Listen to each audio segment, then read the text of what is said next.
Yes, there have been more violent protests in Los Angeles. Cars, including driverless taxis, have been set on fire and demonstrators blocked a freeway. President Trump sent in the National Guard troops against the specific wishes of the man he's having a very undignified public spat with over social media, the governor of California, Gavin Newsom. This is the LA police chief, Jim McDonnell. This violence that I've seen is disgusting. What we saw the first night was bad. What we've seen subsequent to that is getting increasingly worse and more violent. Tonight we had individuals out there shooting commercial-grade fireworks at our officers. That can kill you. We are overwhelmed as far as the number of people out there engaged in this type of activity and the type of things that they're doing. They'll take backpacks, and the backpack will have a cinder block in it. They have a hammer, and they'll break up the cinder block and use that, pass it around to throw at officers, to throw at cars, and throw at other people. We've had liquid of who knows what description thrown at officers. There's no limit to what they're doing. An Australian correspondent with 9 News, Lauren Tomasi, was shot with a rubber bullet while reporting. The LAPD moving in on horseback, firing rubber bullets at protesters, moving them on through the heart of LA. You just shut the f*** up! You okay? I'm good. It's an extraordinary scene, that, because she's literally doing a two-way to camera. She's away from the main body of protesters, as you would be as a reporter, and you just see a bank of police officers, and one just turns from nowhere and shoots at her leg. Yeah, she's not the only reporter either. There's been a photographer who's also been shot in the thigh with a rubber bullet while reporting there. I mean, it looks like total chaos. Let's hear from Benjamin Fritz, who's a Wall Street Journal reporter in Los Angeles. Benjamin, good evening to you. Good evening. It looks like chaos from the pictures we're seeing. We just saw a reporter being shot there. What's it been like over the course of the last few hours? It's become more and more chaotic as the day has gone on. I would say they were relatively mostly peaceful protests in the early afternoon, and they got worse and worse as time went on. And certainly by night here in Los Angeles, it was absolute chaos downtown.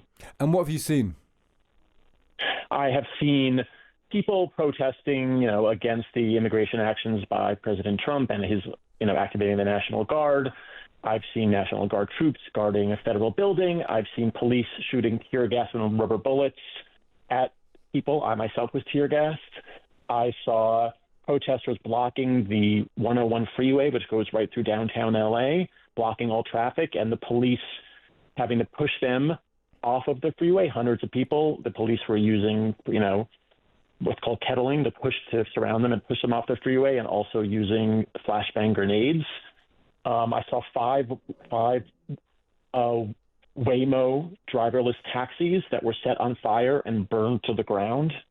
There are helicopters overhead. There is F-ICE graffiti all over buildings and the ground everywhere. It was really intense, chaotic scene, not the kind of thing you see very much in the United States. And where is responsibility falling on this? Because I've seen Gavin Newsom give interviews in the last couple of hours, and at one hand he's very angry with Trump and how the federal administration wants to come in and escalate the situation. On the other, he did say that the protesters acting in this way are playing into Trump's hands. So is it an example of a few violent protesters amid a group of largely peaceful ones, or how do you attribute sort of responsibility for the level of chaos? I mean, certainly the Democratic governor and mayor of LA and our congressional representatives are saying that this was instigated by Trump's very aggressive immigration actions and his decision to activate the National Guard. But I can tell you from what I saw, definitely the majority of protesters out in the afternoon were peaceful and just wanted to be heard. But as the day went on, there were certainly way more than a few. There were, hundreds, if not thousands, of people who were throwing rocks at the police, who were burning the Waymos, as I mentioned, who were setting off fireworks, who were getting right up in the police's faces and, essentially trying to push them into fighting back. There were definitely people who were itching for a fight with law enforcement. And just so our listeners may not be entirely familiar with it, what sparked this originally? Just want to give us the brief, because it's about the immigration policies of Donald Trump. But what's the initial catalyst for this affecting LA like this? Sure. So on Friday, ICE, which is the government agency here that enforces immigration laws within the country, they were gathered in a city called Paramount, which is right outside of Los Angeles. They were a witness there for what appeared to be some kind of an immigration action, possibly at a Home Depot across the street, which is where a lot of migrants who enter the country illegally often look for work.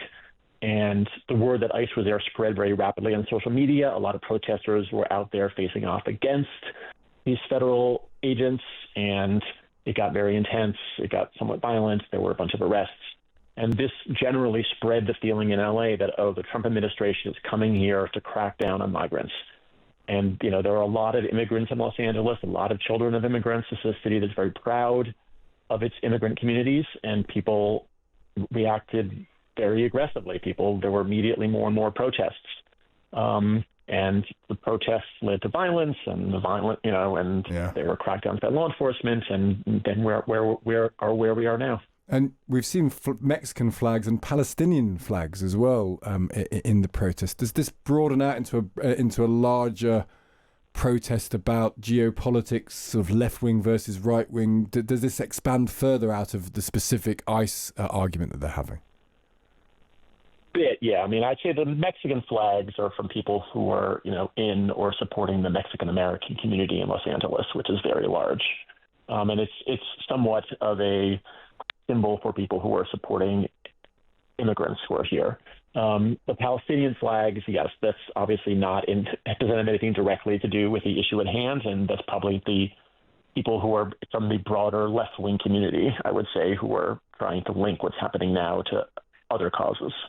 And it's interesting, isn't it, because the liberals who condemn violence will want to tread a line, which Gavin Newsom, I presume, is trying to tread a line where he thinks there should be protest against the Trump administration, and at one level he supports that protest, but equally throwing rocks, the thing broadening out to a larger argument about geopolitics, where police might get hurt or cars get damaged and freeways get blocked.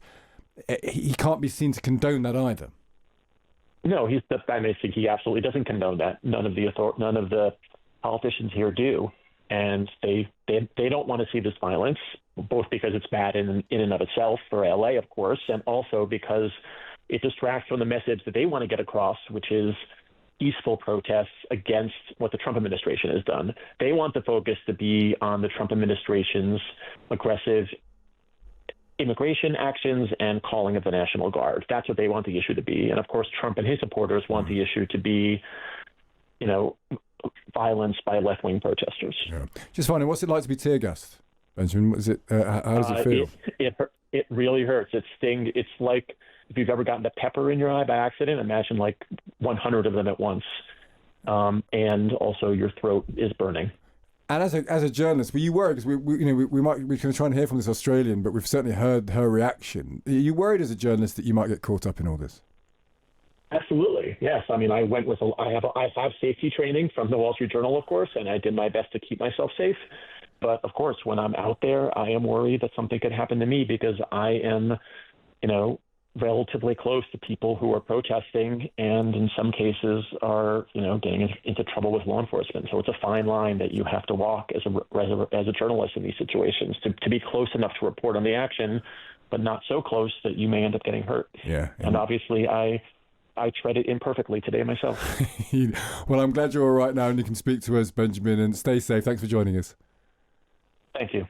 That's Benjamin Fritz there, Wall Street Journal reporter in Los Angeles, was tear-gassed himself. And it's scenes that do look extraordinary. I mean, it's their second city, LA, and it looks like a war zone, doesn't it, in parts? Yeah, it really does. And I think, as Benjamin's saying there, you obviously know that usually, if you're a journalist and you're covering something like this, you may well be at risk of being tear-gassed. But I think shooting journalists with rubber bullets, journalists and photographers, it does show you that this has escalated it's a way that we've not seen before, I think. And the problem is the culture war in America is so much between things like the free press and the government. And the government thinks the free press is horrendously biased and just trying to do it down. And the press thinks that it's all constantly under threat from the Trump administration. So things like shootings of journalists just add fuel to that fire. And it's a very literal fire because when you look at the scenes, it's not even it's just gone 10 o'clock at night in LA, and it looks like a war zone in the center of the city. You know, people are throwing fireworks, there are explosions, rubber bullets are being fired. It's an extraordinary scene, and it's kind of a vision of the Trump administration. Now, he would say it's not his fault. He says he's trying to do a popular policy that reduces immigration, but his critics would say this is where Trump takes the country. Yeah, exactly.